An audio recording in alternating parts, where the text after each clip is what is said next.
पाठ 10 राजशास्त्र के रचनाकार चाणक्य।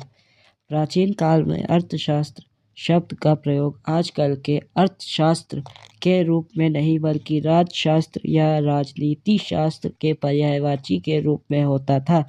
राजशास्त्र के लिए कुछ अन्य शब्दों का भी उल्लेख मिलता है, जैसे शासन शास्त्र, नृपशास्त्र, दंड नीति आदि। साथ ही विभिन्न नीति शास्त्रीय ग्रंथ भी इसी श्रेणी में परिगणित किए जाते थे। इनमें से पहले 3 शब्द तो स्पष्ट अर्थ के द्योतक है, किंतु दंड नीति और अर्थशास्त्र किंचित स्पष्टीकरण की अपेक्षा रखते हैं। चूंकि इस शास्त्र में दंड देने की समुचित व्यवस्था होती है, अतः इसे दंड नीति कहा गया है।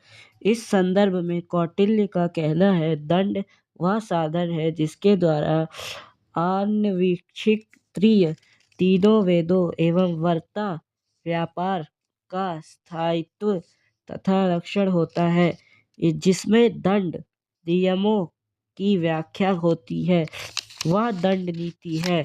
जिसके द्वारा अलब्ध की प्राप्ति होती है, लब्ध का प्रशिक्षण होता है, रक्षित का विवर्धन होता है और विवर्धित का सुपात्रों में बंटवारा होता है। चाणक्य या कौटिल्य ने अर्थशास्त्र की व्याख्या इस प्रकार की है। अर्थ संपूर्ण मानवों का जीवन या उनकी वृत्ति है, अर्थात मानवों से भरी पृथ्वी अर्थ है। वह शास्त्र जो पृथ्वी की प्राप्ति एवं संरक्षण का साधन है, वह अर्थशास्त्र है। अतः अर्थशास्त्र रचना की परंपरा का दिग्दर्शन राजशास्त्रीय ग्रंथों के रूप में ही संभव है। इन ग्रंथों का मूल प्रतिपाद्य राजधर्म ही रहा है, जिसे भारतीय धर्म, समाज और इतिहास में सभी धर्मों का तत्व या सार कहा गया है, क्योंकि इसके अंतर्गत आचार, विचार, व्यवहार, नीति, प्रायश्चित आदि के सभी नियम आ जाते हैं। इसकी महत्ता इस बात से और भी प्रकट होती है कि आदिकाल से ही इस विषय पर पृथक रूप से ग्रंथों की रचना होती रही है।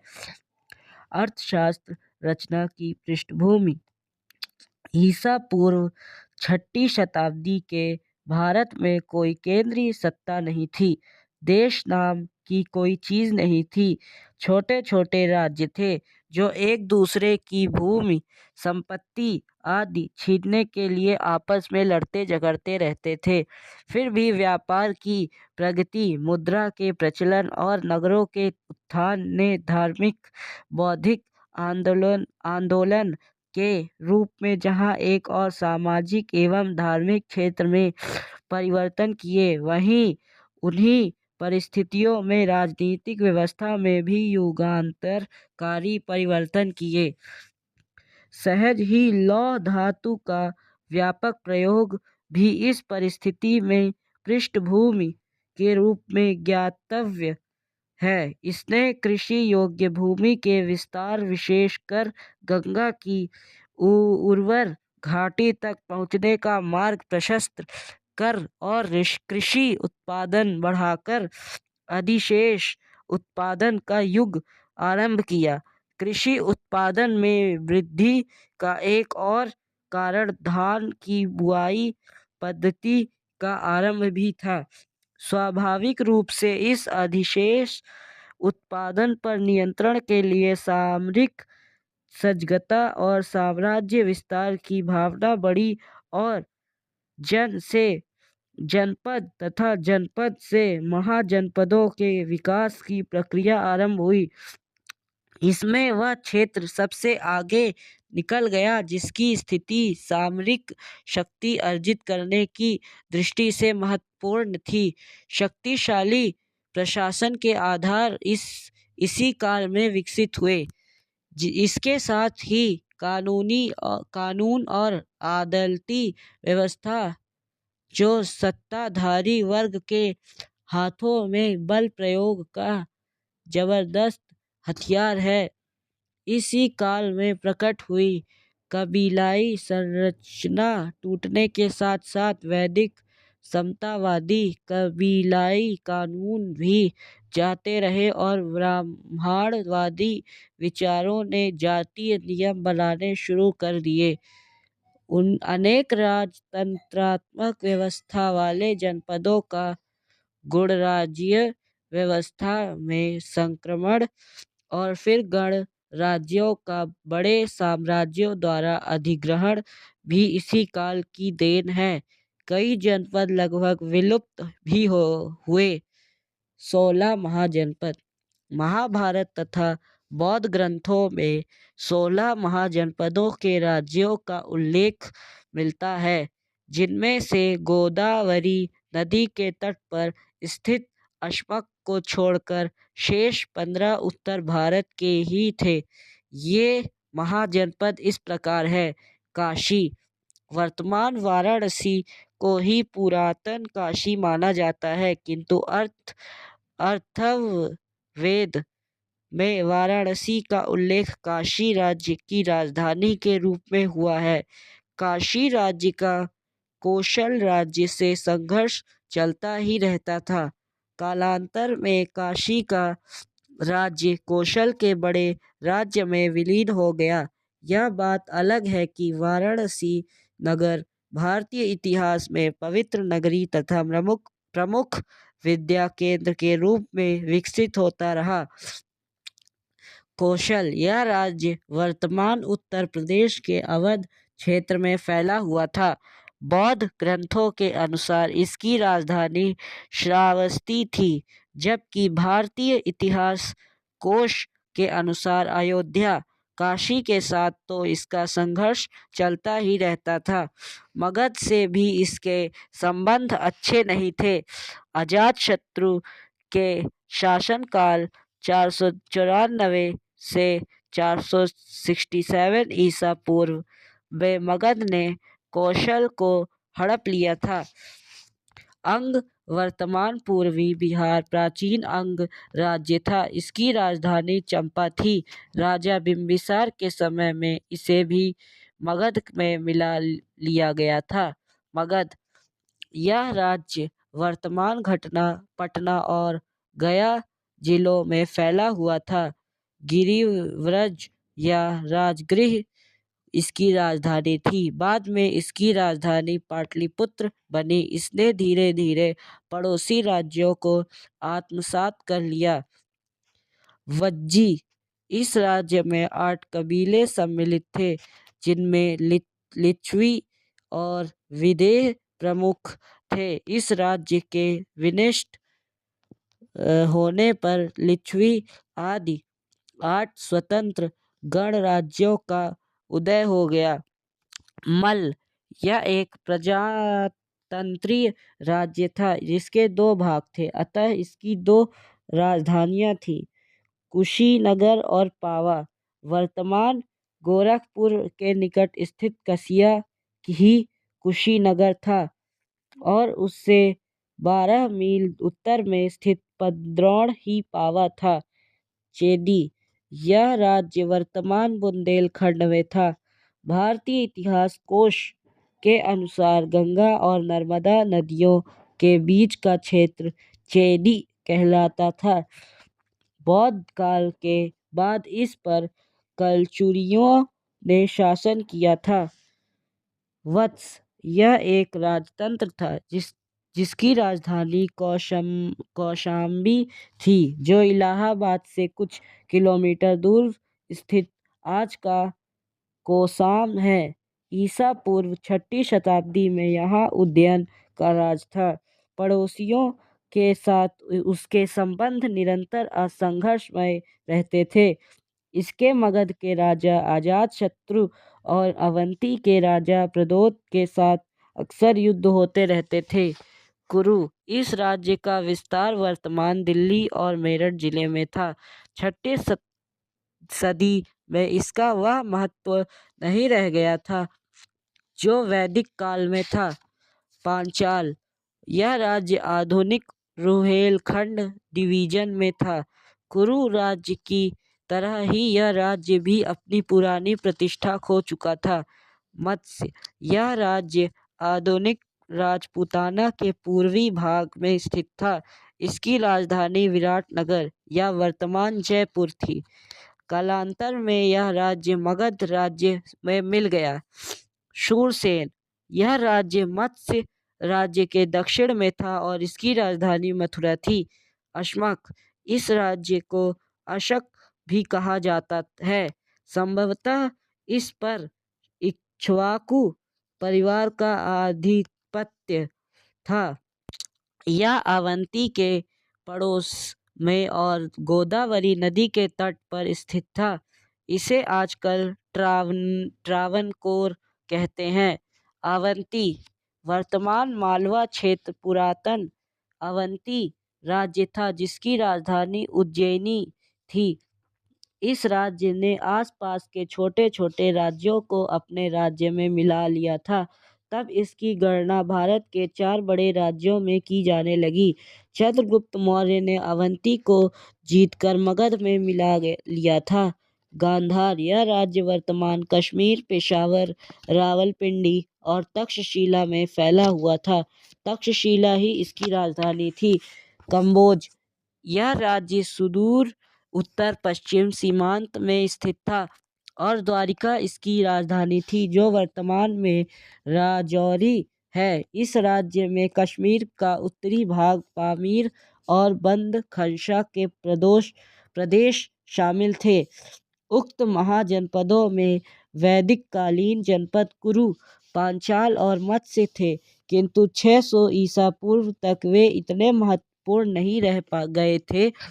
गांधार व कंबोज उत्तरापथ में थे और यवनों के आक्रमण भी राजनीतिक गतिविधियों में उतने सक्रिय नहीं दिखाई पड़े। मगध, कौशल, वत्स, काशी और अवंती शक्तिशाली जनपद थे।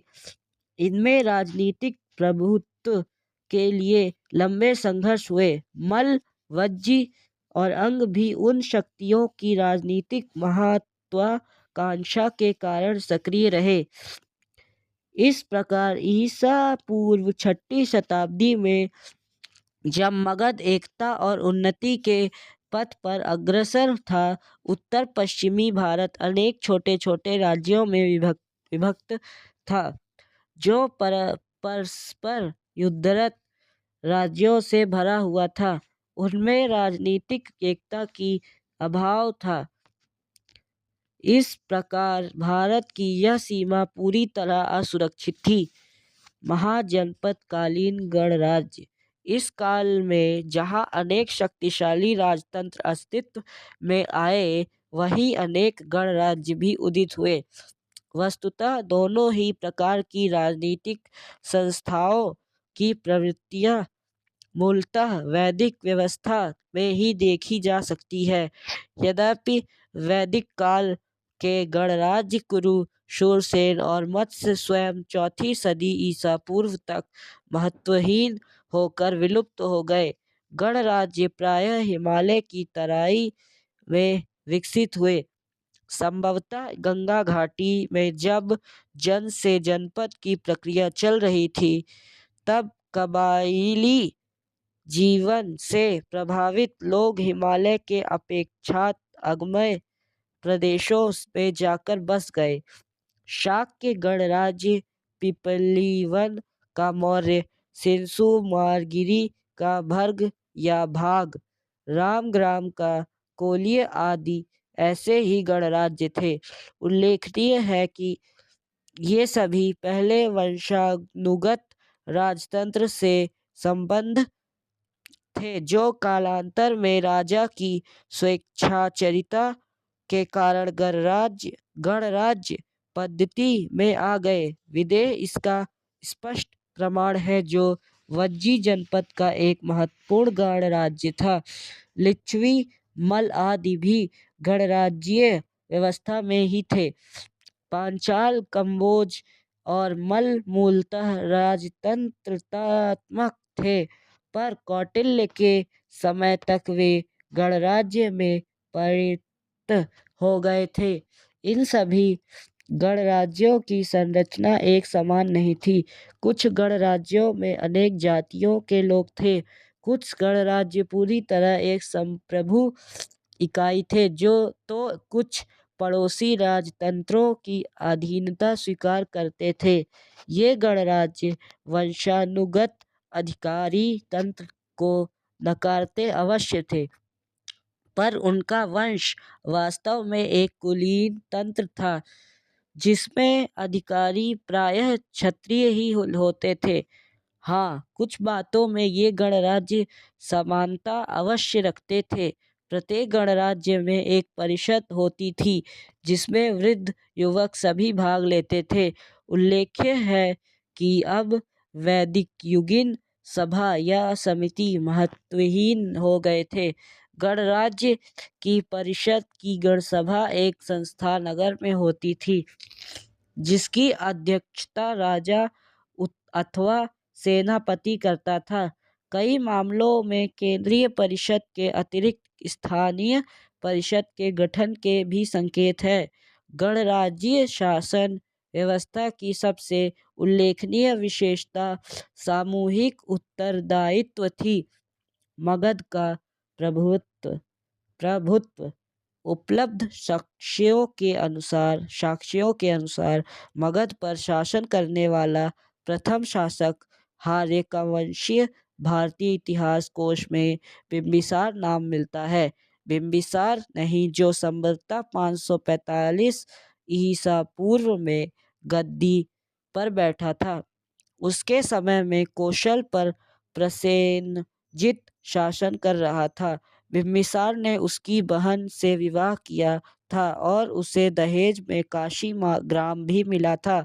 उसने लिच्छवी गणराज्य और मद्र राज्य से भी वैवाहिक संबंध स्थापित किए थे और अवंती से भी उसके सौहार्दपूर्ण संबंध थे। बिंबिसार संभवतः नियमित और स्थायी सेना रखने वाला भारतीय इतिहास का पहला शासक था, परंतु उसने अपने शासनकाल में मात्र अंग प्रदेश पर ही आक्रमण किया था, जो कालांतर में मगध में मिला लिया गया था।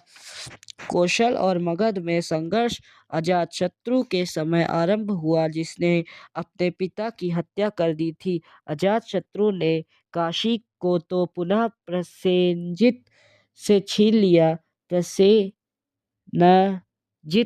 के दुर्भाग्यपूर्ण पतन और उसके पुत्र बिंदुदाब की मृत्यु के बाद अराजक स्थिति में कौशल पर भी अपना अधिकार कर लिया। गंगा नदी पर व्यापारिक गतिविधियों पर नियंत्रण के लिए अजातशत्रु ने वज्जी गणराज्य की आपसी फूट का लाभ उठाकर उसे अपने नियंत्रण में कर लिया।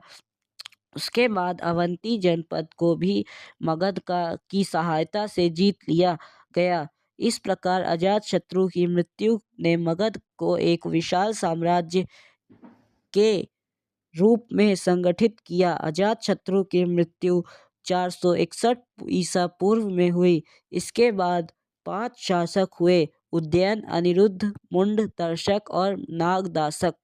ये सभी पितृहंता थे। नंद वंश की स्थापना और मौर्यों का उत्थान। उक्त अराजक स्थिति में 413 ईसा पूर्व में अंतिम राजा को पदच्युत कर काशी के उपराजा शिशुनाग को गद्दी पर बैठाया गया। उसके वंश ने लगभग आधी सदी तक शासन किया। इसी वंश के कालाशोक के समय दूसरी बौद्ध संगति वैशाली में 383 ईसा पूर्व में हुई थी और संभवतः यही इस वंश का अंतिम शासक था। इसके बाद महापद्मानंद ने मगध पर अधिकार कर गैर क्षत्रिय राजवंश या नंदवंश की स्थापना की। नंदवंश को सबसे बड़े मगध साम्राज्य पर शासन करने का अवसर मिला। नंदों की सेना बहुत विशाल थी, जिसमें 2 लाख पैदल, 20,000 घुड़सवार, 3,000 हाथी और 2,000 रथ थे। नंदों ने उड़ीसा और दक्कन के भी कुछ भागों को अपने अधिकार में किया था। धनंद इस वंश का अंतिम शासक था, जिसे 321 ईसा पूर्व में चंद्रगुप्त मौर्य ने पदच्युत कर मौर्य वंश की नींव डाली। 327 ईसा पूर्व सिकंदर के भारत प्रवेश ने भारत में राजनीतिक एकीकरण को गति प्रदान की। इस आक्रमण से स्थल मार्ग से विदेशी व्यापार की बहुत प्रगति हुई। अनेक प्राचीन कबीले समाप्त हो गए और राजनीतिक एकीकरण की प्रक्रिया चल पड़ी।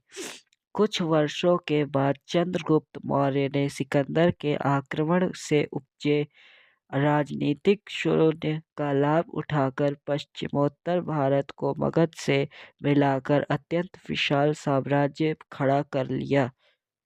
मगध महाजनपद की सफलता के कारण अन्य महाजनपदों की तुलना में मगध की सफलता के अनेक कारण थे।